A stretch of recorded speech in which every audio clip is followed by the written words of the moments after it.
And welcome, Hoosier fans, to this week's edition of Assembly Call Radio, where each week we discuss the most important IU basketball stories from the past 7 days. This is our 73rd edition of Assembly Call Radio, and it is our 400th episode overall of the Assembly Call, recorded on the evening of Thursday, April 26th, 2018. I am your host, Jerod Morris. And let's begin this week how we begin every episode of the Assembly Call, and that is with our Hoosier Proud banner moment. And Indiana is the national champion. When it comes down, Indiana will be champion. Smart takes a shot. The Hoosiers have won the national championship.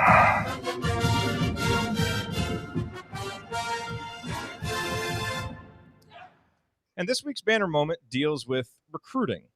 But not with that recruit. No, not yet. Trust me, there will be plenty to discuss regarding Romeo Langford after his announcement on Monday. And hopefully that announcement is a banner moment for Indiana. And by the way, we will be going live with a special edition of the Assembly Call on Monday night after Romeo's announcement. So catch that at assemblycall.com. But for now, in the midst of the first spring recruiting period, we will take a broader view of Indiana's recruiting as a sign suggestive of future success for the program. I mean, just look at the key figures that are being tracked by all of the trusted sources for IU news, Inside the Hall Peaks, thehoosier.com, where Indiana has already put offers out there. And among those names, Trace Jackson Davis, Keon Brooks, Trendon Watford, Matthew Hurt, DJ Carton. And just over the last few days, we've seen a flurry of offers to highly regarded guards, ball handlers in the class of 2019. Now, the five guys that I just mentioned, what do they all have in common? Those have been the names that Indiana's been targeting the most and for the longest in 2019. Well, they all seem to have strong mutual interest in Indiana, to the point where most observers will be surprised if Indiana isn't still on their lists after they cut them down. They're all five-star or near five-star level players, and many of them have strong IU ties, either by being from the state or having pre-existing close relationships with the university, current players, or members of the IU staff. Now, obviously, Indiana isn't going to get all of these players, but even if they only get two of them, or I don't know, in a worst-case scenario, maybe just one to headline the 2019 recruiting class, Archie Miller will be well on his way towards stacking a second strong recruiting class on top of his first. And that is how you build a consistent winner at the national level, which is what we all hope and expect IU basketball will soon be again. Okay, now let me introduce my esteemed co-host for this week's show. To my left, back in his usual seat, is one of the world's most respected bracketologists, the president emeritus of the Robert Johnson Fan Club, and an undisputed rising star in youth girls basketball coaching. He is Andy Bottoms.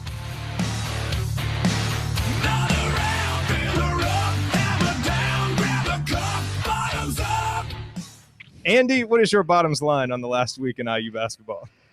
Mine was going to be a little bit along the same lines as what you had said. Monday kind of feels like the crescendo from, well, at least we hope it will be, from the offseason standpoint. But I think the groundwork laid with some of these guys in future classes seems to suggest that, it's not going to be a huge drop in excitement and interest in all those kinds of things. And I think the way that it's, laid out, who knows how those recruitments will play out, who knows when anybody might actually commit.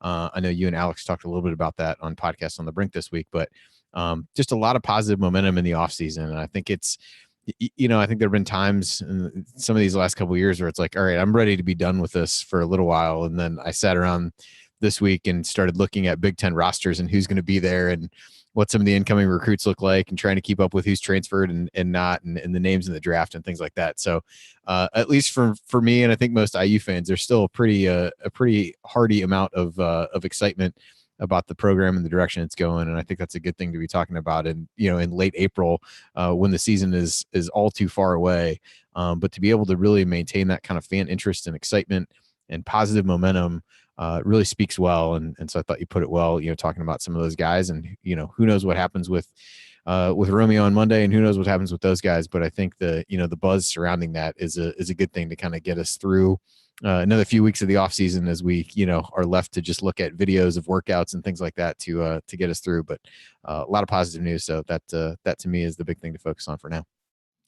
And to my right, we have the founder of the world-renowned Delphi Bracketology Club. He's an assistant basketball coach at Western High School, and he is the host of the podcast sensation that is sweeping Hoosier Nation, talking Hoosier baseball. He is the Coach Brian Tonsoni. Thanks again.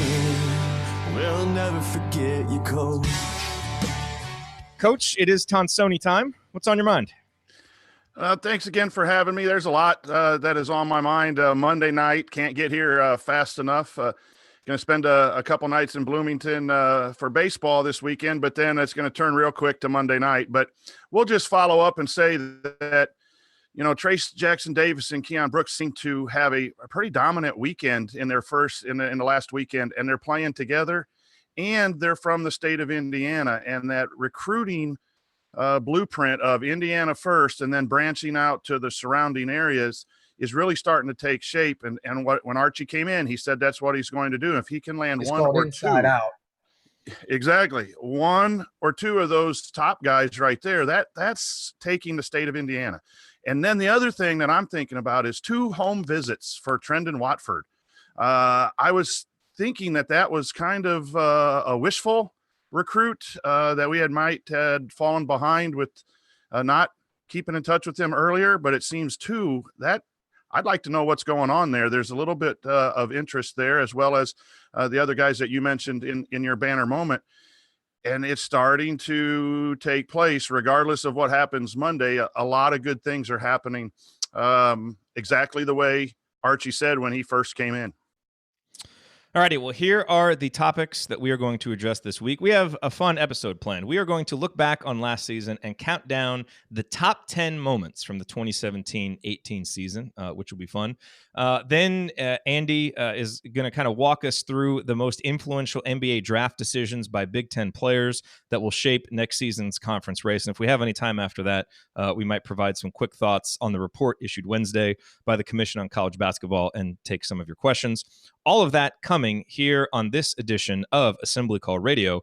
But before we go any further, I want to tell you about a new t-shirt at HoosierProud.com that if you're an Indiana Pacers fan, you are going to love. It is called the Hoosier Hero Tee, and it commemorates a moment from this year's Cavs-Pacers series that is sure to live on in Pacers lore. You may recall the play back in Game 4 when noted LeBron irritant Lance Stevenson made an aggressive play on the ball, tied up the King, and forced a jump ball. Lance then held it triumphantly in the air like it was a championship trophy or as if he had just been crowned heavyweight champion of the world. And as soon as the moment happened, it struck me as being a moment made for a t-shirt. I even tweeted that, saying it's a Hoosier Proud t-shirt ready to happen, and wouldn't you know it, less than 24 hours later, it was. The t-shirt features Lance holding the basketball up, and it would have been great if that's all it was, but working in the Indiana state flag design and including the line Indiana Forever was a stroke of brilliance. But don't just take my word for it. Check out the t-shirt for yourself at HoosierProud.com. It is part of their basketball collection, which you will find a link to in the navigation bar at their site. And when you use the promo code ASSEMBLY at checkout, that's ASSEMBLY, you will get 15% off of your entire order. Again, it's the Hoosier Hero Tee featuring the statue of Lance at HoosierProud.com. Promo code ASSEMBLY for 15% off. Thank you. All right, you are listening to Assembly Call Radio. I am Jerod Morris here with Andy Bottoms and the coach, Brian Tonsoni. And guys, let's hop into talking about the top moments from last season, from the 2017-18 season. Let me preface the discussion by saying this. I kind of wish it was harder to find the top moments from last season. As I went through this, there weren't really many more than 10, and hopefully in seasons to come, there's just so many great moments, so many memorable moments that we have a hard time narrowing it down. We know last season wasn't a great one, but there still were some fun moments that I think now, as we're, a month and a half removed from the last game, are pretty fun to kind of relive. So, Andy, as we walk into this here, do you want to set the stage at all? Maybe a lingering thought on last season as we start to count down some of these moments. Yeah, it was kind of funny as we started, batting these around. It was kind of, there were a handful that were pretty obvious. And then it was like, all right, well, at a certain point, it got to be pretty slim pickings just because, I mean, for the same reasons that we talked about at the end of the year, there weren't really those, marquee wins that were there. And there weren't really buzzer beaters. There just weren't a lot of individual like in-game moments or performances, whatever. It doesn't necessarily mean the season was bad, but it seemed very much like, kind of what we talked about all season. It was very much a like kind of foundational blue collar building of the season that didn't really have, had certainly some low points, not a ton of, high highs. And I guess that kind of manifests itself in a list that has some really fun moments to relive, but kind of the back part of it and the ones that just missed the cut were like, I could kind of take or leave any of them for one reason or another. And I think some of them are, maybe more important for what they mean down the road than what they meant at the time. So we're going to count back in reverse order. And so I figured for the rest of this segment, we can kind of go through some honorable mention and talk about a few moments that did not make the top 10, but were still, kind of fun moments worth reliving. And here are a few that I have, and I'll be interested to see if you guys have any others that you came up with as you were looking at this. But, the moment where Devontae Green got the steal while holding his shoe against Seton Hall, that was a very memorable moment early in the season, even though that game was very forgettable. I would say taking a 5-point lead over Purdue in the second half. Again, there weren't a lot of memorable moments, but, that was a pretty big game, and Indiana did, have a chance in that game and had played pretty well, but they, of course, eventually would lose that game. Freddie McSwain's 9th offensive rebound against Michigan State. That was a tough one to leave off, but his rebounding that game was absolutely phenomenal. And then one of my favorites that I really wanted to make it, but it just didn't really mean that much in the grand scheme of things, was Zach McRoberts' incredible crossover layup against Michigan State, where he actually got the steal, went coast to coast, and here is the actual clip of that play. And you can hear the Simon Scott Assembly Hall crowd gasp as Zach McRoberts makes by far the best individual offensive play as a dribbler that he's ever made in an Indiana uniform. Can Indiana get anything easy? McRoberts! Jackson blocked him from behind, but there was a foul, and maybe not against Jackson. I'm telling you, though, McRoberts made a great move. Also, the first appearance by Dan Dockich on the assembly call. That's courtesy of ESPN. Coach, any other moments? Again, these are some honorable mention moments, not in our top 10, but any other stand out that did not make our list to you? For me, I don't know specific moments stand out. The fact that our defense got better, and there was a couple games where we played really nice defense. Any play that McRoberts made, you can go back and chart the deflections. That's something we're not supposed to talk about, I guess, anymore. But That is how you're a champion. Deflections. Yeah, exactly. And we'll talk about some of the key moments, specific moments. But I just think that we saw inside games, and you'll see in our top 10 list, you'll see the progression that we wanted to see. And that's the thing I got out of our list. And not to spoil it, because I think the list speaks for itself in a season where there really weren't a lot of specific highlight moments. Yeah, and the other one that I wanted to mention real quick, going all the way back to Hoosier Hysteria, because it was a great moment, and shoot, maybe it set the stage for something that we'll see Monday. But when the recruits walked across the court and the fans chanted their names, and it was just such a clever way by the coaches, to get these players some individual attention, that was within the rules. I thought that was a great moment, and again, just very indicative of a staff that has a plan, that really knows what it's doing on the recruiting trail. And that was just one of many examples that kind of shows that. And now obviously we're seeing, the fruits of that be born here as recruiting certainly looks up for Indiana. Andy, Brian, any final thoughts before we hop out of this press conference? When I started hearing press conferences from Coach, they were really fun to listen to again. That was a big moment for me to actually get some things. So, okay, so yeah, I thought, hang on, the Devontae steal, I think that would have made it had him losing his shoe not become a recurring theme in the season. Had it been only a one-time deal, I really think that one could have made it. But the notion of him losing his shoe multiple times became infuriating at some point. So that I think really impacted really impacted that one's chances of making the actual top 10. All right, so Brian, hold that thought on the press conference, because I have a clip of one of Archie's press conferences that you are absolutely going to love. We will play that coming up.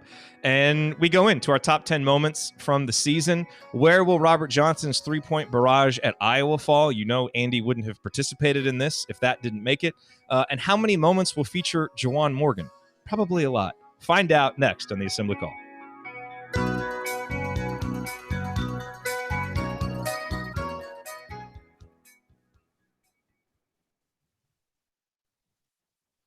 All right. And that wraps segment 1. Excellent. Hello to everybody watching on YouTube and Facebook and Periscope. Someone asked me in the YouTube chat if the Periscope video should be about 5 minutes behind the YouTube video. It is. The Periscope video, it's interesting. It actually has to be transcoded live by this service that we're using to pipe this out onto 3 of these different things. So that video, I mean, technology is amazing. The fact that it can be transcoded live like that. So there's a slight delay on the Periscope video. So that's why you are seeing that. I'm not seeing any reports of any audio sync issues or anything going awry. So that's good. I think we might have this new system down, fellas. It's good. It's good. Yes, Colts and Bears seem to take logical selections in the draft. So no one is probably 2 of the predominant fan bases. Nobody angry about those. So. And Browns fans are probably passed out drunk by now anyway, so they wouldn't be here to say anything. Yes, absolutely. Yes. Okay, so Ryan obviously is not here. He's watching the draft, but we might see if we can work him into the episode at any point. He was not a fan of the 49ers pick. Who the 49ers pick? They picked Mike McGlinchey, the offensive tackle from Notre Dame. Oh, boy, lots of Notre Dame offensive linemen. Yeah. Has he been a favorite of any pick yet? I don't know. I haven't, probably not, but it's unclear at this point. I just happened to see that as I was scrolling through. So it's possible that he was, but I don't know. All right. You guys ready to hop in here for segment 2? Oh, segment 1 was 15 minutes and 12 seconds. Let me mark that down. Okay. So let's hop in. Okay. All right. And here we go. Oops. Okay.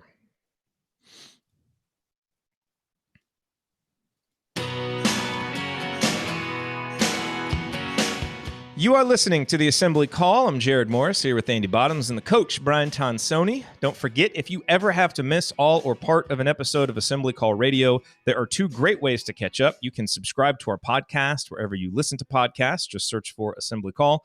Or you can join our live Thursday night broadcast or watch the video replays by subscribing to our YouTube channel at youtube.com/assembly call. All right. So on this week's episode here of the Assembly Call, we are counting down the top 10 moments from the 2017-18 season.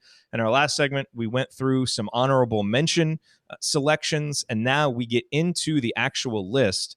And so right here, let's do 9 and 10 together. And I didn't necessarily, as we were kind of going through this and putting this list together, I didn't really plan on these 2 being next to each other, but they are related. So moment number 10 is Deron Davis just absolutely owning the low post against Duke's NBA-ready big men.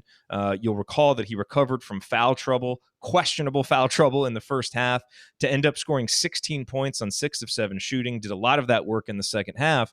And before a raucous Simon Scott Assembly Hall crowd, the Hoosiers battled Duke tough, even if I recall correctly, leading by 1 with about 4 minutes to go.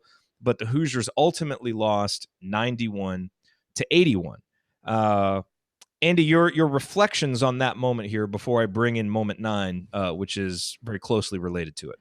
The things that stick out the most for me for that was just the environment was obviously electric. Even watching on TV, you could just tell, how hyped everybody was for the game.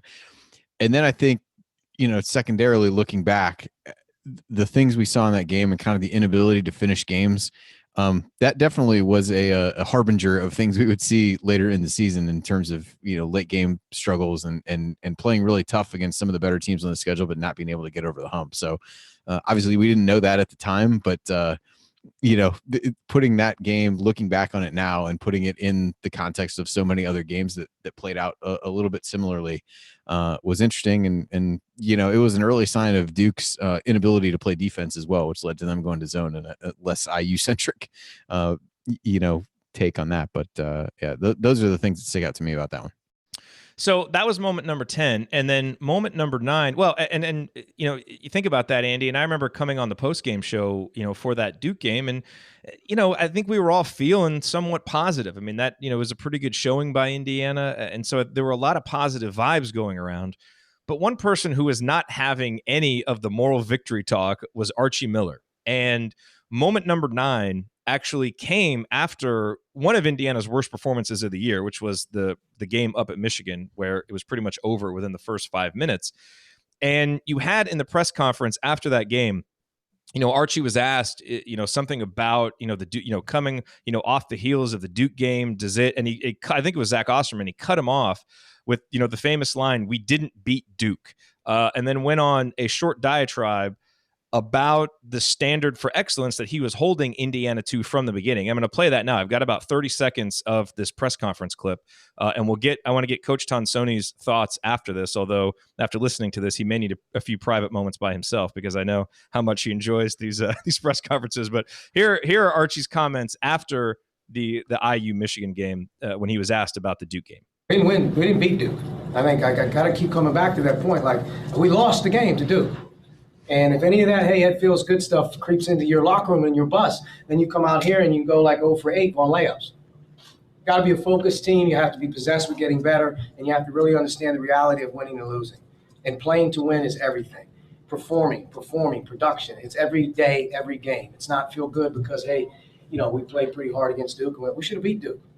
We didn't. But like that, and a good team at home in front of that crowd with 4 minutes to go in the game, 1 point lead. Find a way to win that one. Then you can really feel good about it. But it didn't have anything to do with Duke.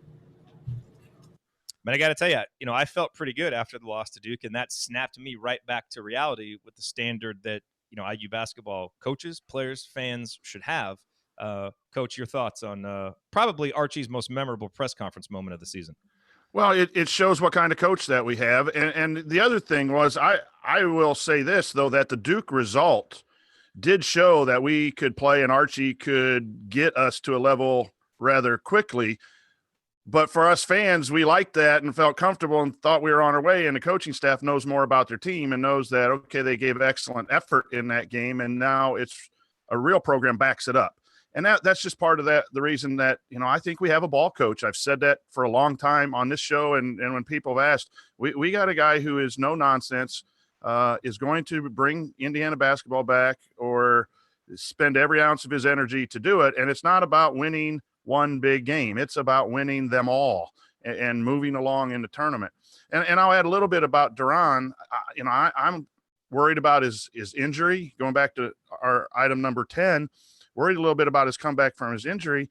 And again, I'm also worried about the fact that he is a traditional low post center. I need to go back and watch that game because he was pretty dominant.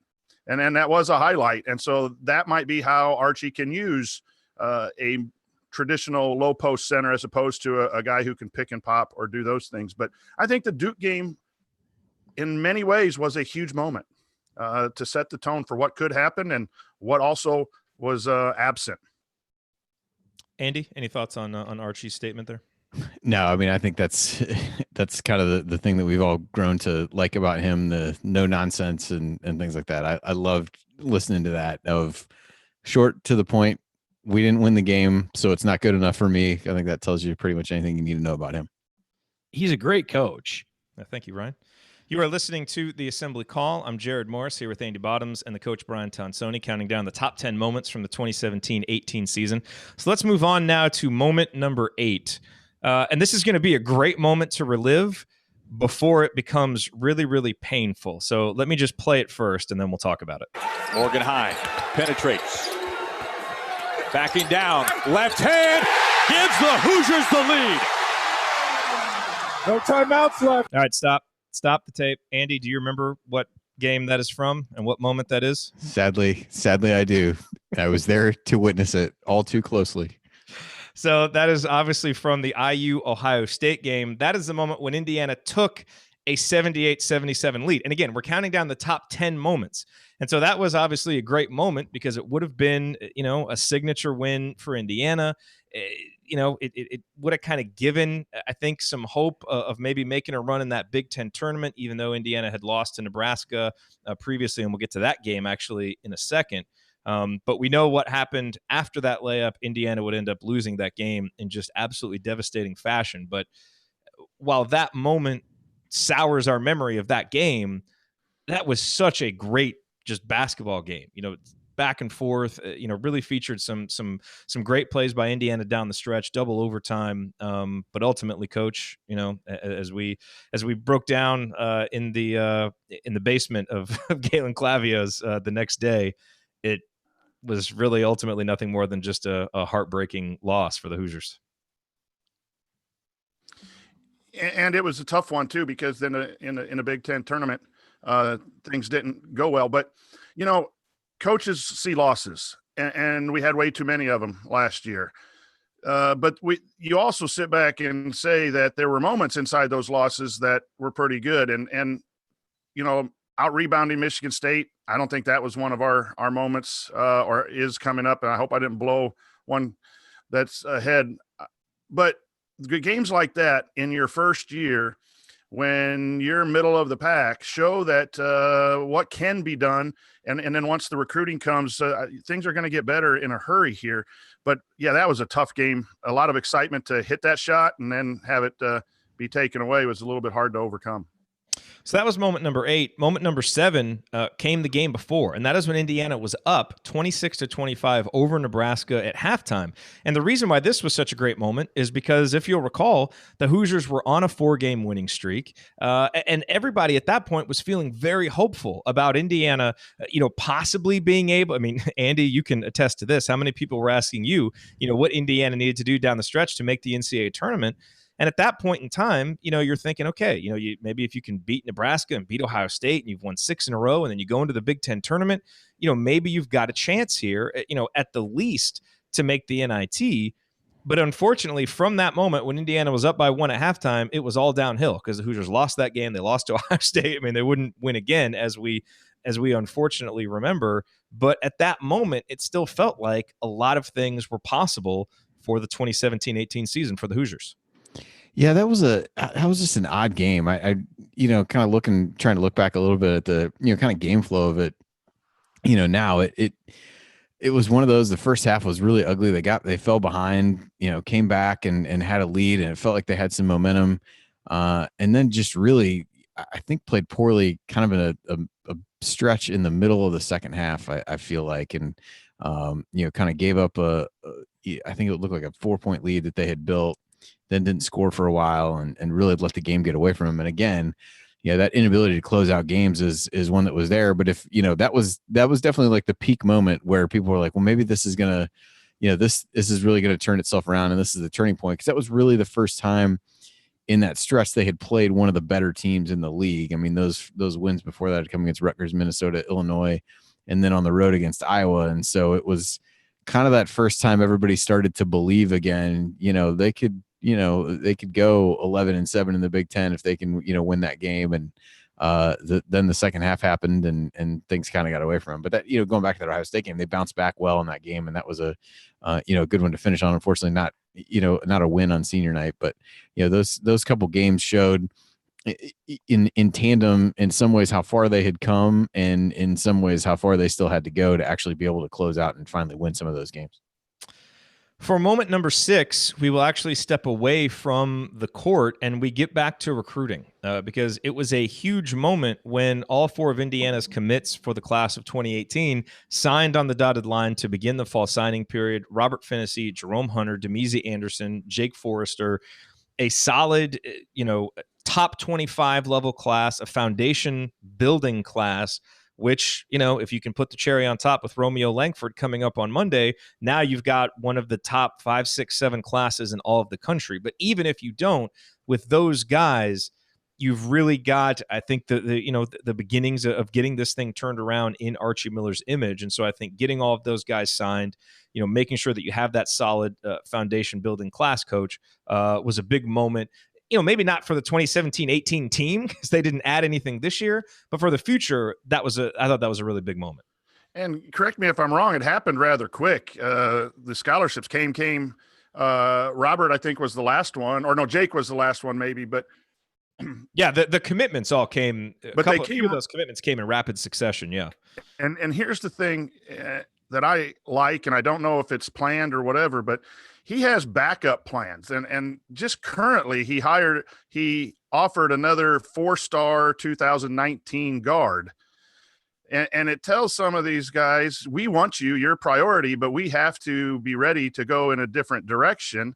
And some of these guys then say, if I want to play for IU, I might need to pull the trigger. And that a little bit with Robert and Darius Garland issue there. And, I think that he's not trying to do anything but say, hey guys, we want you, but we've got to be ready. And that's going to be interesting to see how he does that with his scholarships, because he's not a coach that gives out 30 scholarships.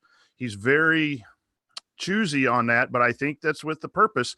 And I think you'll start seeing some of these 2019 maybe following the same way the 2018 did. And it's nice to get them boom, boom, boom, and then hold out for that special one. Makes recruiting really fun. Yep.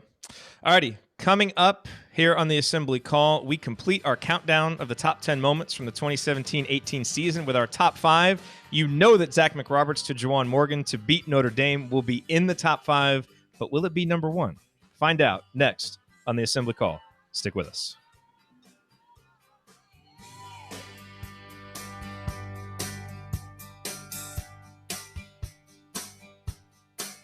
Well, there's people and more.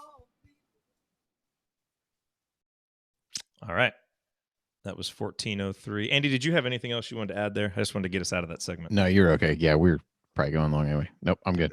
No, we're in pretty good shape. We're at 29:15, so I figure this segment will probably take us, if we take 15 minutes on this, I'm fine. Because if we don't get to the Commission on College Basketball thing for the actual radio episode, I'm fine with that. We can talk about it after totally for the live folks. But okay, so let's have some fun here with these. Okay, I do have a clip of Robert Johnson's 3-pointers that you'll like, Andy. That's good. Since you missed it live. I know. I was streaming a video of it at a gymnastics meet. So I saw it. Don't worry. I guess you have your priorities in order. Although actually I don't know if I might have been listening to that I might have been listening to Fish on that. I can't remember if the Wi-Fi in there had completely crapped out or not, but there's a great conversation in the YouTube chat going on right now about Romeo and recruiting and what he would mean. See, we try and steer the conversation in a different way just because next week is going to be all Romeo. Yeah. All people want to talk about is Romeo. I get it. It's all good. All right, but let's have some fun here with the top 5 moments. Okay. You guys ready? Yeah. So far, just a quick update. Ryan wrote something kind of bashing the Browns and Bills choices. Actually, I pretty much have an opinion on everything. He seemed to like the Colts pick. Obviously, like Sam Darnold because he went to USC. I love them all. Major reach by the 49ers. I mentioned that earlier. Now he's going after a Bears fan who wrote back about his article about take solace, Bills fans. At this exact time last year, this article was written about the Bears after drafting Trubisky and was laughably wrong. Ryan's comeback in this case was actually pretty good. Is a Bears fan really crowing about a guy who completed less than 60% of his passes with 7 TDs, 7 interceptions, 5 fumbles, and 28.5 total QBR?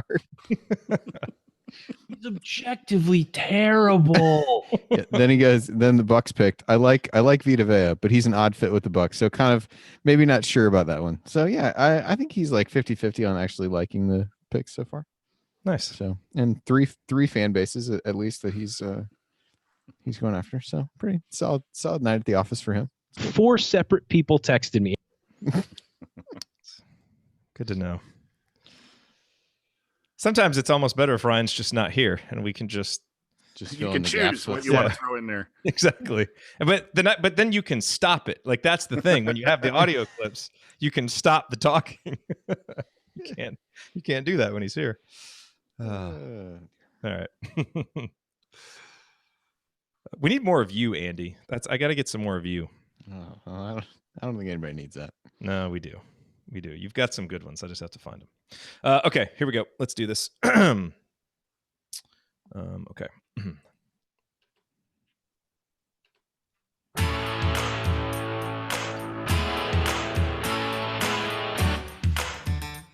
You are listening to the Assembly Call. Go to assemblycall.com right now to learn how to subscribe to our email newsletter, or just text IU to 66866. If you want to get more out of being an IU basketball fan, then you really do need to be on our newsletter list. Over 5,000 Indiana fans already are.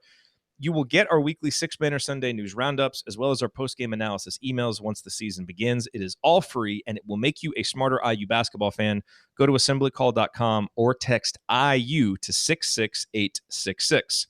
We are counting down the 10 most memorable moments from the 2017-18 Indiana basketball season. And it is time now to start going through our top 5, gentlemen. And Andy, you're going to like some of these because there are some big-time Robert Johnson moments coming up here. And the first is quite possibly one of his, well, it is definitely one of his best all-around games. It might be the best game he played overall as an Indiana Hoosier. I'll obviously defer to you for the final judgment on that. But I'm talking about the win at Minnesota. And if you remember, this came on the heels of that really bad loss at Wisconsin, where Archie ripped into his team, called him soft in the post-game press conference, and just was really disappointed in how Indiana played in the second half, especially how they rebounded. And in that game against Minnesota, Robert Johnson took it upon himself to carry out his coach's wishes. He had 28 points, but almost as important, he had 7 boards to kind of set the tone. And in that game, it was basically a 3-man IU team that beat a depleted Minnesota roster, as Robert had 28, Juwan Morgan had 20, and it was the huge breakout performance from Justin Smith with 20 points. So for a lot of reasons, most notably the road win, this was a memorable moment from the season. Yeah, and it was still at a time when I don't think anybody really knew, where things were going to go for Minnesota, that they would get as bad as they were. So I think even at that point too, it was exciting just because Minnesota had a good record, was still projected to be, toward the top of the league, and it was kind of an eye-opening moment. And like you said, I mean, those 3 scored all but 7 of IU's points, and I want to say nobody else scored in the second half besides those 3, or at the very least, an incredibly long stretch toward the end of the game. I don't remember that exactly, but there was a long time where nobody else scored besides them. I mean, that was, looking back on that performance, we've talked a lot about who you look to see make the leap next year, and Justin Smith constantly comes up, and that is always the performance that comes to mind when you start to think about how high the ceiling for him could really be. I just remember he had, not really played a lot and not played well. And he just was confidently stepping into threes at the barn, where it's like, maybe he just didn't know any better, that IU wasn't supposed to be able to make shots there and make plays there down the stretch. But that was just a really fun game. I think in large part because it was so unexpected based on how IU had played. And it was certainly a good performance, but I think the surprise of it led to it being such a great moment as much as anything. And like you said, Johnson's performance was really strong, but I mean, it was really, the 3 of them against everybody. And they just basically took turns making plays down the stretch. Yeah. And Coach, what I loved about that game was how, a senior leader like Robert Johnson responded to his coach's challenge. Well, and scoring and shooting were issues all year long in guard play. And one of our top 5 moments, and you'll see some more come when we had good guard scoring, and specifically RoJo. And then winning on the road is nice too. And you look at a 16-15 record, and you're like, what kind of moments? But you see, again, these little pieces of what's going to happen. You have to be able to win on the road. At the barn has been a typical game that we've all feared. And it was at a time when, we did finish 6th in the Big Ten, even though we had a first-year coach and some players leave. And that is an achievement. And that games winning on the road in the Big Ten is going to be important, especially as you go to this 20-game schedule next year. That was moment number 5. Moment number 4 is the win at Iowa, and this game was memorable for a few reasons. Of course, the end of the game, the deciding bucket, one of the prettiest passes you will ever see as Devontae Green finds a cutting Freddie McSwain. And it wasn't just the pass; it was a great pass by Devontae, but it was also Freddie on the move, making a catch, going up and making the bucket. It was just such a great play by the two of them. Led obviously, to the 4th win in a row for Indiana, kind of a high point, in hope for the season, at least, there toward the second half of the season. And of course, notably, it was the game in which Robert Johnson tied the IU record for 3-pointers in a game with 9. There it is, number 8. Yes, sir. Morgan took the overplay. See if Iowa recovers. No, Johnson got another. Andy, just another terrific performance from Robert Johnson, and clearly one of the best shooting performances we've ever seen from someone in an IU uniform. I mean, that game just started horrendously. I feel like over the years, there have been a few notable games that I have not actually been able to watch live. Winning the Big Ten title at Michigan was one of them. And this was another. I was at my niece's gymnastics meet, so my mother-in-law and I are both trying to stream the game and watch it. Eventually the Wi-Fi started to give out, so I'm listening to Fish on whatever radio app I had on my phone. but we listened to the beginning of it as we were, driving up to where this was, and they started the game. I forget what it was that they were down in the beginning, but it was bad, awful. And then they just kind of gradually clawed their way back in. He hit a bunch, toward the end of the first half, and then it was just whenever he let it go, it seemed like it was going in. And a great moment for him, given some of his struggles shooting the ball as a senior, to really be able to come through and what at the time was really a big game. It was the one right before that Nebraska game we talked about before, where they had started to build some momentum, and now it was a chance to prove that you could do it away from home. And so just a huge performance for him to step up and to be able to do that. And yeah, while the game winner was an impressive finish by Freddie, that kind of showed how far Freddie had really come in terms of being able to actually come up with the catch, finish around the rim. So a really good game led by the seniors, which is what you need to be able to win road games in the league. Yep. And it was not a good game from Juwan Morgan, but there are some big moments from Juwan Morgan here coming up. But before we get to those, game number 3, and I don't have any clips from this, and there weren't necessarily a lot of memorable, individual moments from it, but Indiana drilling Northwestern on national television. The Hoosiers won 64-44, outscored them 23-7 to start the second half. It was just a great display of team basketball. And if you remember, that was a game that Romeo attended kind of out of the blue. No one knew he was coming. I don't think his parents were even with him. So that was obviously nice. And I think kind of gave everybody a bit of a shot in the arm that, hey, maybe Romeo really is interested in Indiana. And of course, now we've come all the way here and we await his decision on Monday. But, just in terms of complete performances by the team, there were few that topped what the Hoosiers were able to do in that 20-point win over Northwestern, came on national TV. So that was obviously a big moment too. But let's move on now to the top 2 moments. And you're listening to the Assembly Call. I'm Jerod Morris here with Andy Bottoms and the coach, Brian Tonsoni. Let's talk about the top 2 moments from this season, because I want to make sure that we have enough time to fully discuss these and appreciate them. But the number 2 moment is the Indiana-Maryland game, Indiana's home win over Maryland. And in this game, Indiana made a late second half comeback after being down 62-57 with 4:53 to go. And it was led by Juwan Morgan, who authored one of his signature performances on the season, because if you remember, we weren't even sure if he was going to play after the injury that kept him out against Michigan State. And not only did he play, he scored 25 points, grabbed 5 rebounds, dished out 4 assists, had 2 blocks and 2 steals. It was vintage Juwan. And the key play came with 38.7 seconds to go. Indiana led by 1, 67-66, with Josh Newkirk at the line. He misses both, but Morgan cleans it up. That clip, courtesy of Fox College Hoops. Newkirk missed the free throw. Juwan Morgan cleaned it up, put Indiana ahead, and obviously the Hoosiers would close it out there. But, Coach, it was just one of many great performances by Juwan Morgan and games in which he made key plays down the stretch, putting the team on his back to seemingly will Indiana to a victory. And nothing demonstrates that more than a hustle play on a free throw rebound. It's really difficult unless the ball bounces directly your way or long to get an offensive rebound. And if I remember right, he went over 2 guys. I think he was blocked out. He willed himself to get that rebound. And those are the kind of efforts that coaches really like and are winning plays. And it was the difference in this game. And at the beginning of the season, Archie said that he has to, I think the quote is, be responsible for production. And here is a game that coming off an injury, he took the responsibility, rehab, gutted it out, and played. He couldn't have been 100%. And yet to get that hustle play at the end, that's a play you could take off if you're injured. That's a play you could take off if you've got 23 points and it's the end of the game. But that's the kind of player that Juwan is. And I think that's the kind of player that Archie wants to have in his system. And he allows that to shine. And boy, this game was one of many, but Juwan sure was the bright spot of the whole year. And Andy, I recall I had to actually miss the post-game show for this one, so I wasn't there to celebrate. But again, I mean, there's only so we've said a lot of what you can say about Juwan Morgan, but this play, and obviously I think what everybody knows will be coming at number 1, just indicative of his development and how good of a player he became this season.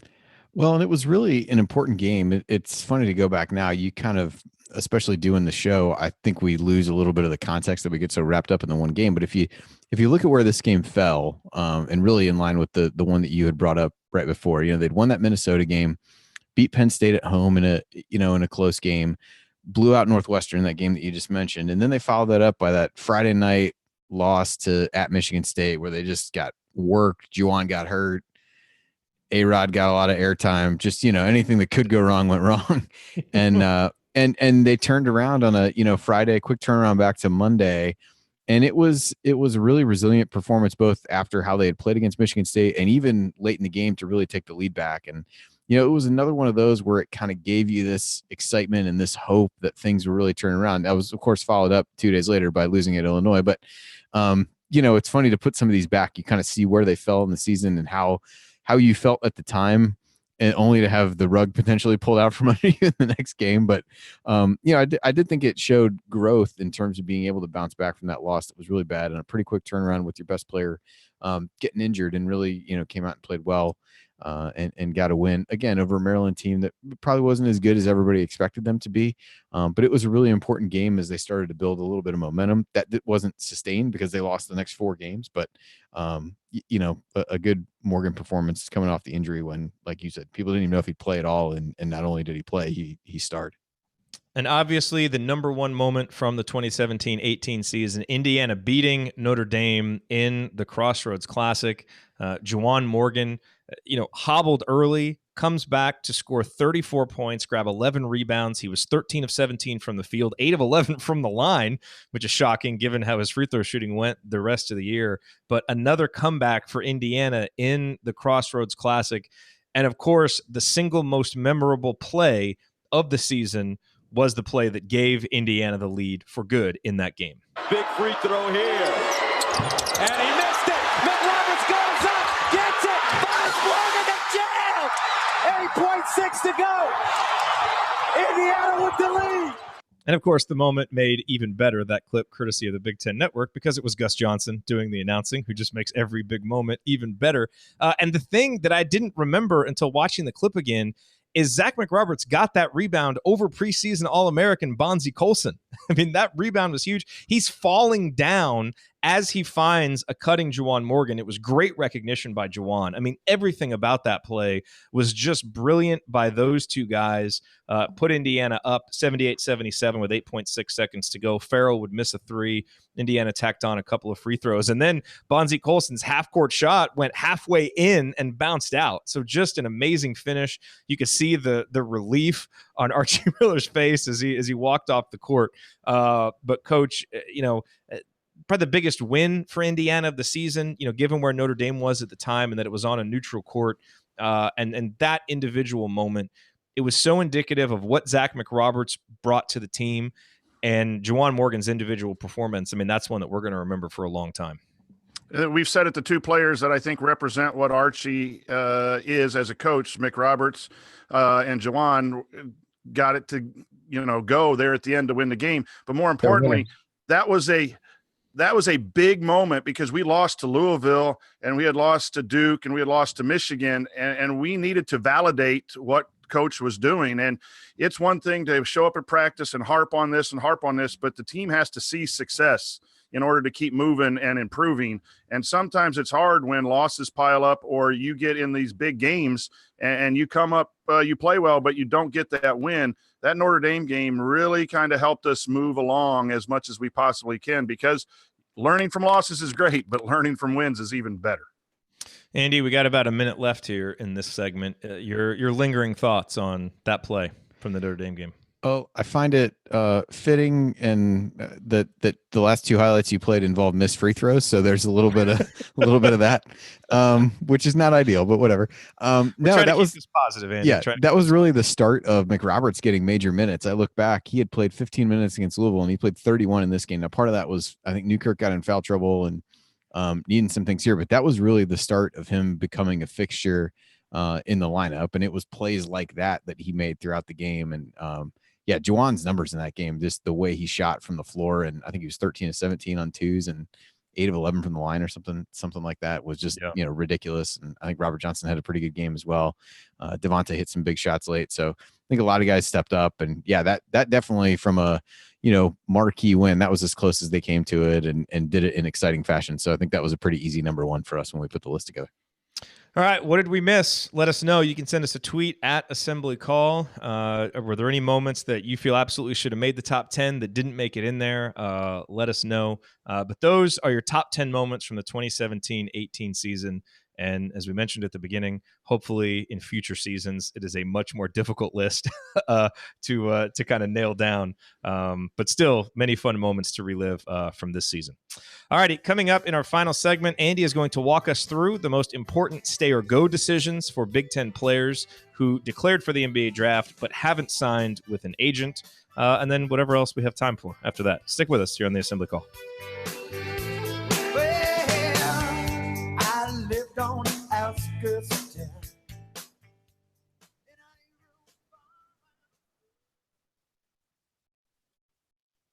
All right, that was 1635.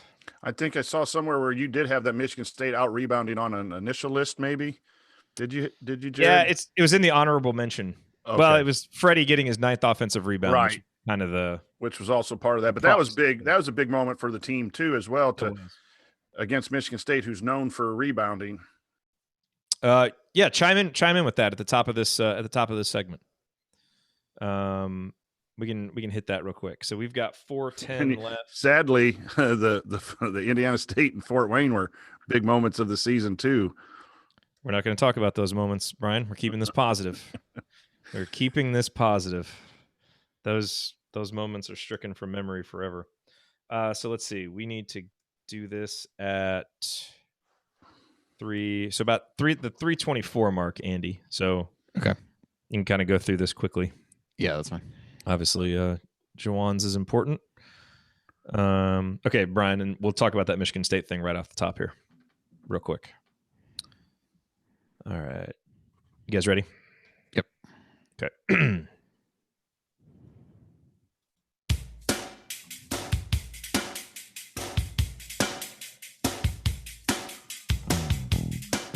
You're listening to the Assembly Call. I'm Jerod Morris here with Andy Bottoms and the coach Brian Tonsoni. And Brian, in the break, there was a moment that you feel like maybe we didn't give enough time to here in the top 10 moments.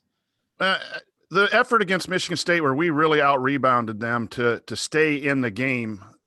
Offensive rebounding is just attitude, and it's a gut check rebounding in period. And Michigan State was known for that, and for them to come in and we really handed it to them again says that there were components of the season that really went well. We just didn't string them together enough consistently to get more wins. But that was an impressive moment again from a coach's standpoint to be able to do that to such a team like Michigan State. The game that should forever go down as the Freddie McSwain game for all of the rebounds, and especially the offensive rebounds that he had. All right, Andy, we got a couple minutes left here. Let's just run through real quick. Obviously, the deadline has passed for guys to announce whether they're going to test the waters for the NBA draft, and there's a number of interesting names for the Big Ten.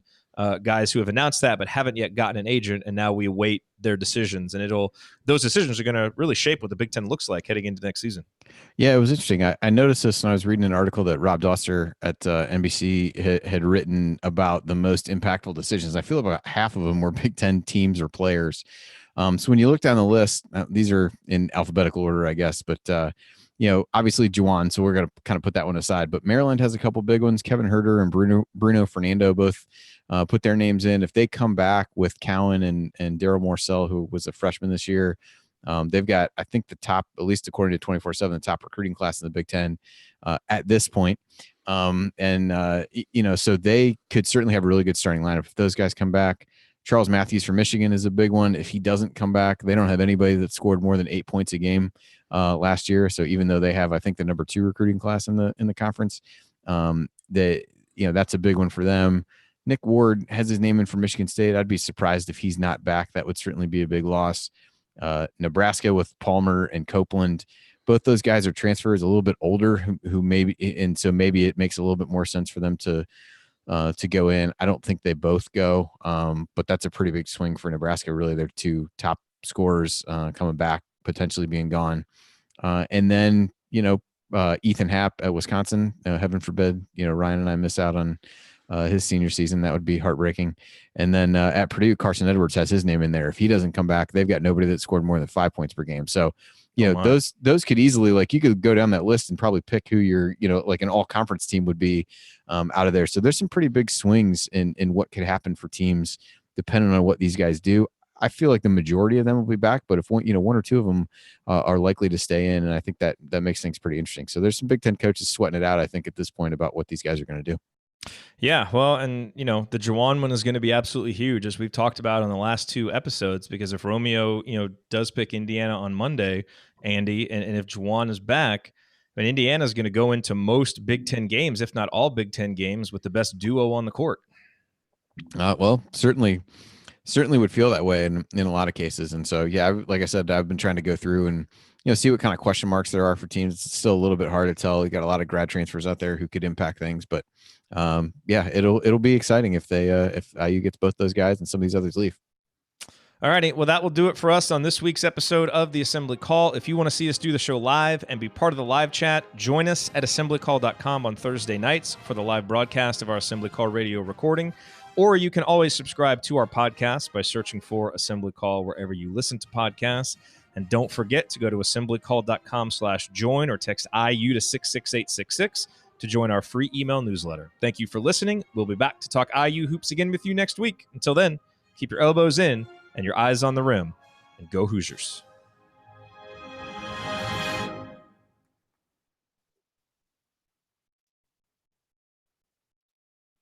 Excellent. Well done, gentlemen. All right. Well the Chargers just took Derwin James, who's probably a steal where they got him in the draft. So Ryan may have to begrudgingly praise them, although he already wrote that they'll find a way to ruin him. So. All right, always keeping it positive. Yeah, absolutely. All right, so we are going to be here Monday after the announcement. Just whenever I'm sure someone will be streaming it live, so we'll be here watching it. And as soon as the decision is made, we'll go live, YouTube, Facebook, Periscope. So hopefully y'all will join us. We're working on a couple of guests, or at least one guest. Hopefully that comes through. But if not, the familiar faces and voices that you know and hopefully love here on the Assembly Call will break it all down for you. Hopefully, it's going to be real awkward if you pick someone besides Indiana. It's going to be a very sullen, sad show if that's the case. So. Probably short as well, I would guess. Yeah. I don't think we'll want to linger on that one too long. Oh well. Yeah. We'll see what happens. We will see what happens. All right. Any final thoughts, guys, before we sign off for the evening? No, I don't think so. I agree. I definitely think I hope we have a bigger menu of top moments to pick from next season than this one.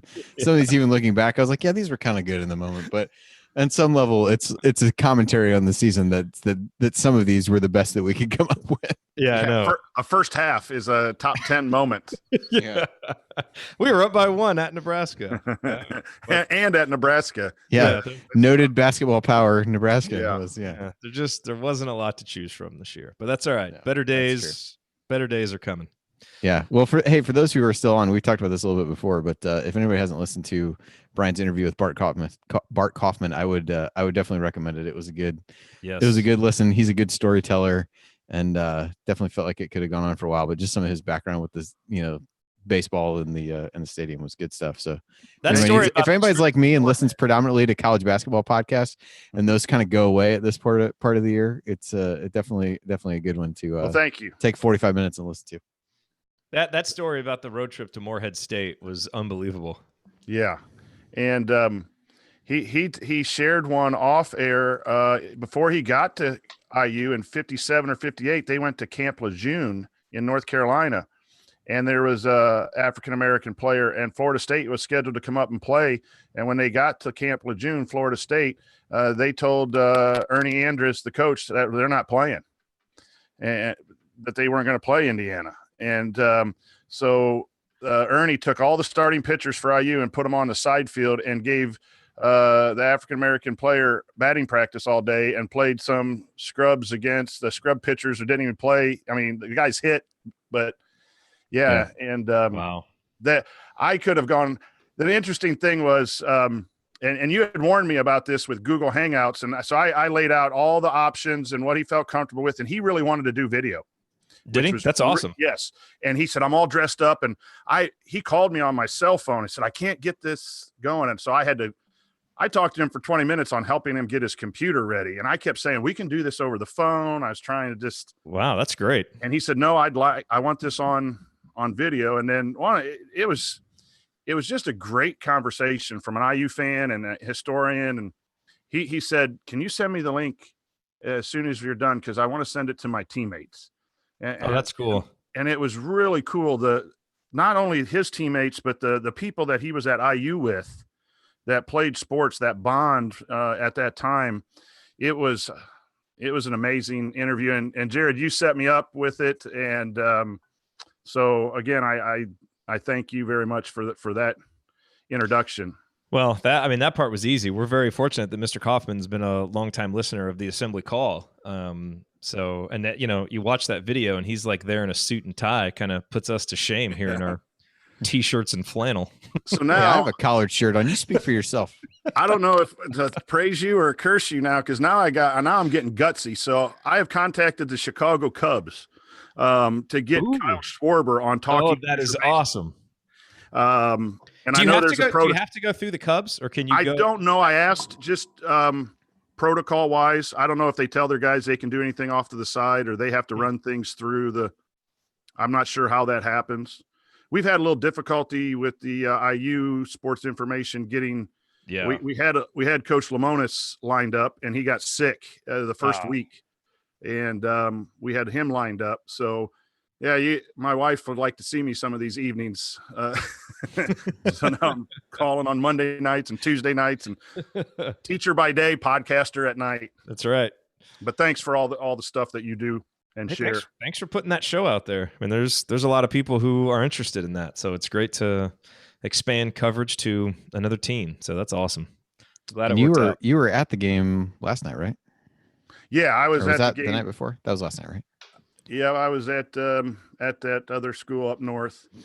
I fine the people on our podcast if they say that school's name. We have a 10-cent fine system, so we call it the school by the Wabash or the school up north. Nice. We've got a big drum. It's a clip from that dumb student video that they put out. Yeah. Anyway. All righty. I'm going to go edit this thing, get it up, and we will meet here. Talk Monday. Same protocol for Monday. I'll send you guys the link, and we'll get all this open before the announcement, and then we'll be ready to go live as soon as he says whatever it is he's going to say. Andy, I'm probably going to hit Cincinnati Reds game sometime this summer. I'll try to give you some heads up or something, and maybe we can meet up. Absolutely. That'd be awesome. Bring Mrs. Tonsoni and go out to dinner or something. Sounds good, man. All right. Guys, have a great night. Cool. All right. We will see you all on Monday. All right. See you later. See you.